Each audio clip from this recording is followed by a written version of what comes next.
This is episode 694, and I'm Greg Swanson.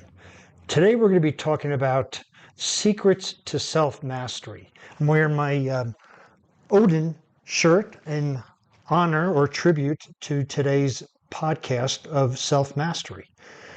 So, what if mastering your life doesn't require training the mind, but also the body, emotions, and spirit? After all, when we look at ourselves, we are four components, right? We have the physical, mental, emotional, and spiritual.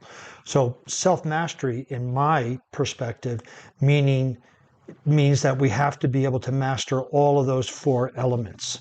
And achieving self-mastery requires a holistic approach that combines the physical fitness, mental fitness, emotional fitness, and spiritual fitness. Yes, all of those eventually get tied back to the mental part of it, but we want to use those other parts to access the mental part so we can become masters of our own destiny, in a sense, through the physical, mental, emotional, and spiritual. So it's not just about overcoming mental roadblocks. Self-mastery is also about conditioning every aspect of your being to rise above adversity, but also to move towards your full potential.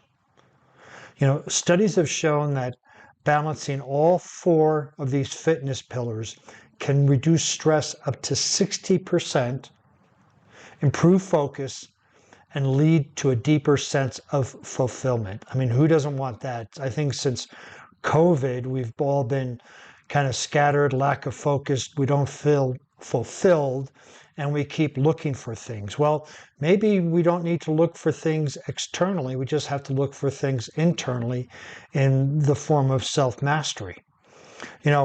In this podcast, I believe that true self-mastery emerges from training these interconnected areas. That's why I really work with my physical, whether it's CrossFit, hiking, climbing, works on my mental, and while I'm there, also my emotional comes up. And then the spiritual part takes a different approach. You can look at this as like a yin-yang type approach to self-mastery.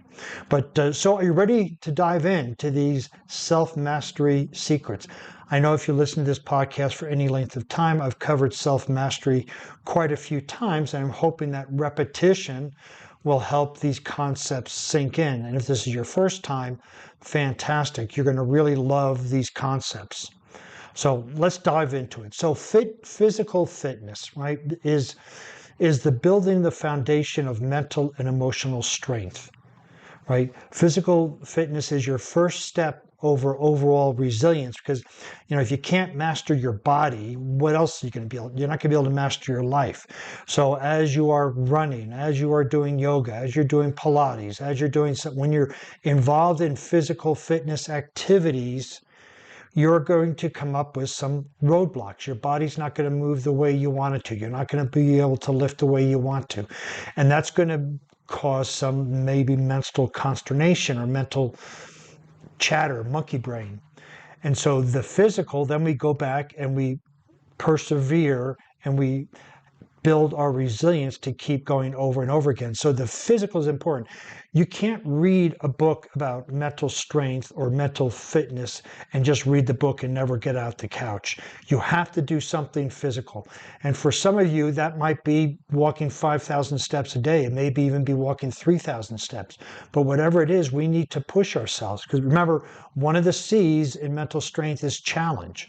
And when we can challenge ourselves physically, consistently, whether it's weekly or daily, we will then be able to develop our mental strength at the same time. And when we're out there and we're working out, we release hormones, endorphins, and other great feeling good cocktails in our body, which reduces stress. It boosts our mood, and it sharpens our focus. That's why a lot of people, are a member of the 5 a.m. club. I'm actually a member of the 3 a.m. club, but that's okay. When we wake up early and get our workout done, we have exercise to last us to lunch and maybe even through lunch, and then maybe a power nap comes in play. But during that time, it reduces our stress, it boosts our mood, it sharpens our focus, and we're able to give our day the full attention that it deserves. There is such a big connection between physical health and emotional stability. Because when we're out at the gym and we're working out our frustrations and we're working out our issues, we then, our emotional pot, which is boiling at some point, calms down. So we then be able to have more emotional stability. Part of that physical fitness is, when we are preparing. So if you're in yoga, that's a complete mind-body connection. When you're lifting, it should be the same. You're focusing on your body.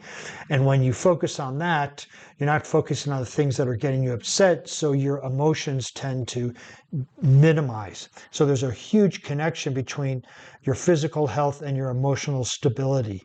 And when we overcome these things, we're able to build up our physical and our emotional strength because of the physical activities. And it'll help with endurance, it'll help with sprint, whatever that is, but it's just not the physical part. We want to use the physical door to get access to the room of our mental and our emotional states. And so, I've given examples of myself, but you can look at other great warriors out there that have battled that, right? They're in the battlefield or they're practicing the agoge with the Spartans. They go through stuff and they come out sharper mentally, physically, and emotionally. So now let's take a look at mental fitness, right? Sharpening the mind for resilience and grit. The importance of mental fitness in cultivating self-mastery can't be underestimated. You might even say that this is the cornerstone. This is the linchpin for self-mastery, is your mental fitness. Without it, you won't be able to take action. So without being mentally fit, and I'm not talking about emotional and psychological problems, but just mental strength, without that, you're not going to take the actions that you want. And it doesn't even have to be physical actions. It can be asking for a raise. It could be asking someone to go out. Whatever that is, this is the cornerstone of it. And so mindfulness and meditation can help boost mental clarity. If you think about it, there's been many examples of a mind that's chaotic is like a glass full of muddy water. It keeps turning, we can't see through it. But when we stop turning the muddy water, eventually that mud settles down and we can see through it. That's what mindfulness and meditation does. It provides an opportunity for mental clarity. It provides an opportunity for the spinning to stop and the sediment to fall to the bottom. And when we can practice those things, and again, mindfulness can be done every moment of the day. It basically means be here now, whether you're eating, whether you're talking with a friend. I mean, if you're talking with a friend and you're checking your phone, you're not mindful. If you're talking with a friend and you're thinking about what you're going to have for dinner, you're not mindful. Mindfulness is being 100% present in the moment. And when you're there, what's really funny is there's no issues. You have no issues in life when you are mindful, because if you're having issues, you're thinking about the past or the future, so you're not in the present. So mindfulness helps us move away from the past and the present and or the past and the future and stay in the present, which is where our point of power lies. Carlos Castaneda talks about this a great deal, is that the point of power is now, not in the past. Your point of power is not in the future, it's now. And how we get to now is through mindfulness and meditation. And we have cognitive exercises that you can do, right? There's a lot of different brain games you can go out there. Some have been proven to help, some haven't. It doesn't really matter that much as long as you're doing some cognitive abilities. Crossword puzzles, Sudoku, fill in the blanks, Mad Libs, whatever it might be. When we start to really use our mind in some things that we haven't done before, we will enhance our problem-solving skills.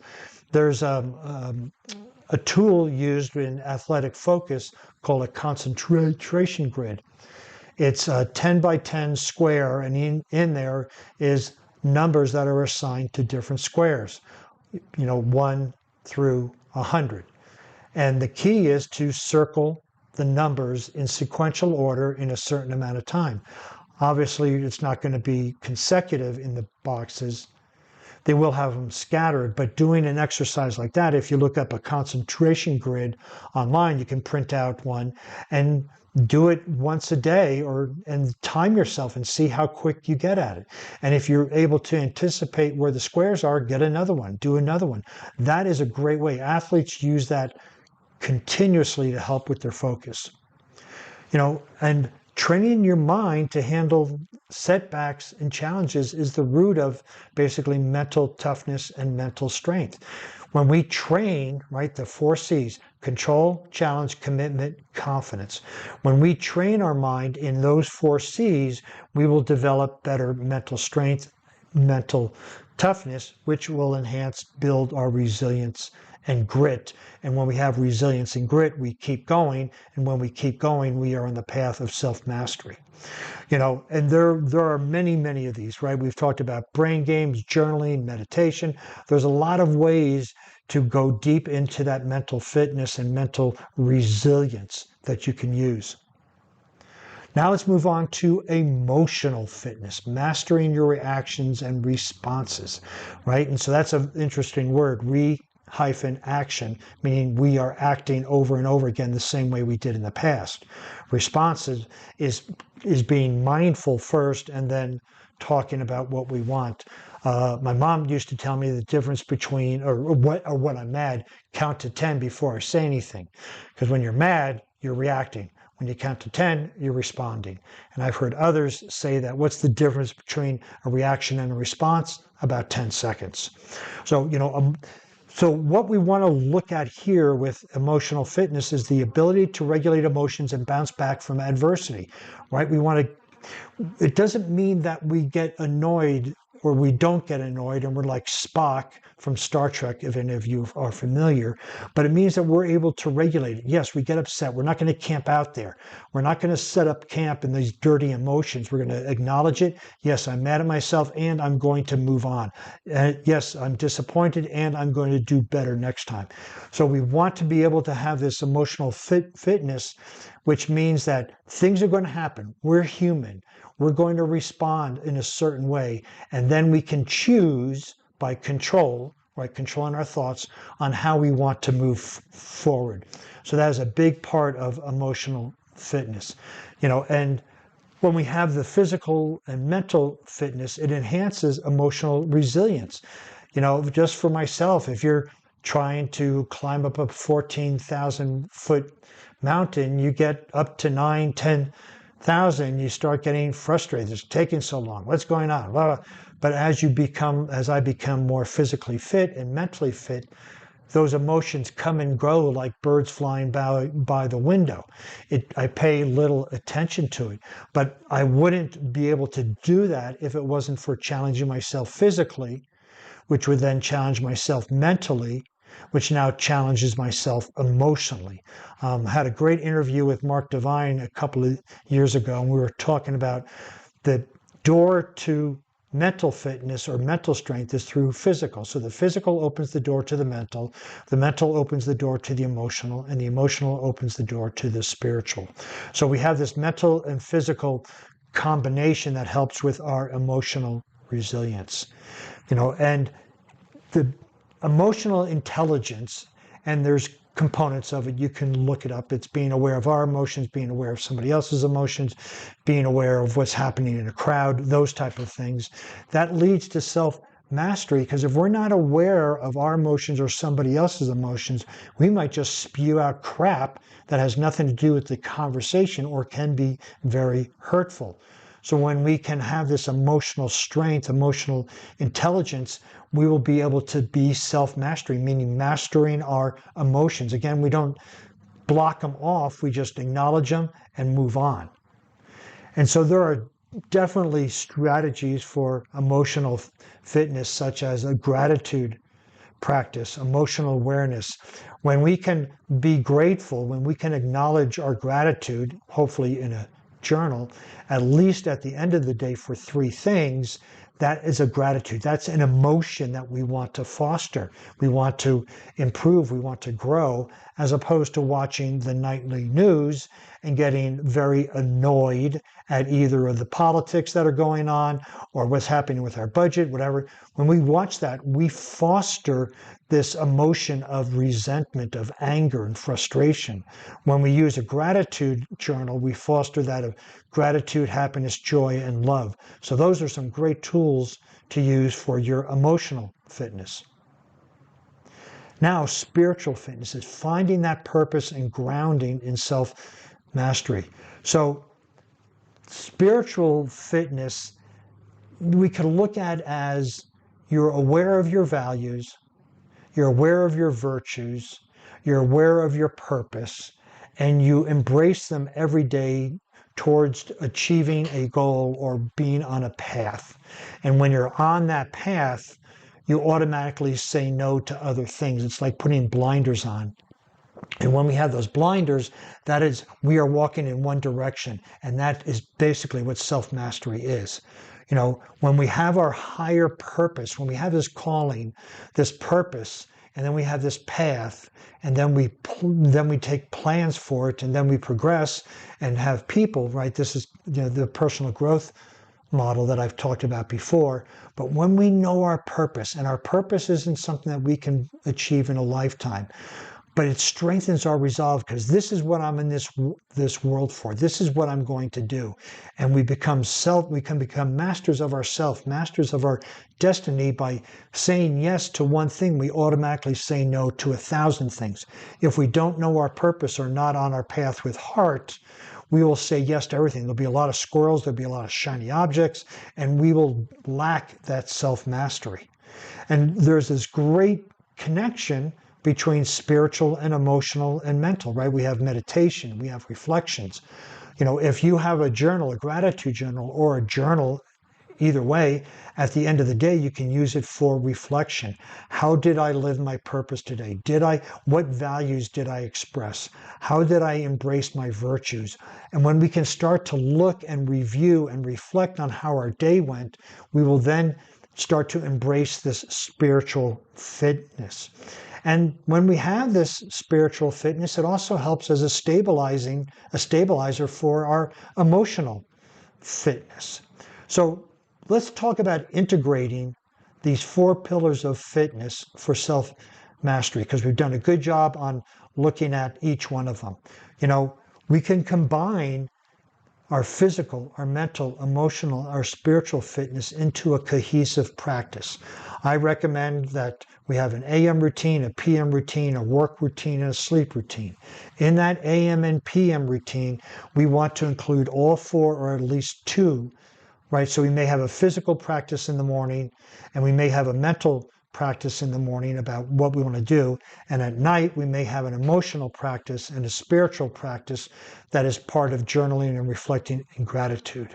You know, it's important to balance these, balancing or have these in harmony, and because they support the grit and resilience we want. If one of these is shorter than the other, we're not going to be able to be mastery of our grit and resilience. So having attention to all 4 of these and strengthen all 4 of these pillars will definitely lead to resilience, and grit is what we need for self-mastery.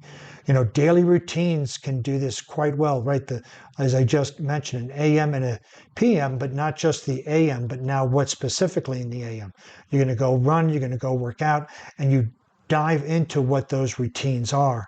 And each of these areas are going to support your other areas, right? Again, the physical supports the mental supports the emotional supports the spiritual. And so, you know, achieving self-mastery requires more than just mental grit, right? It's about creating harmony between physical fitness, mental sharpness, emotional resilience, and spiritual grounding. By integrating these 4 pillars, you'll unlock a level of resilience and strength that goes beyond surviving life's challenges, allowing you to thrive in the face of adversity. Now remember, it's a journey, not a destination. Begin by taking small steps today and witness how mastering these 4 areas can transform you into the warrior you are meant to be. Want to learn more?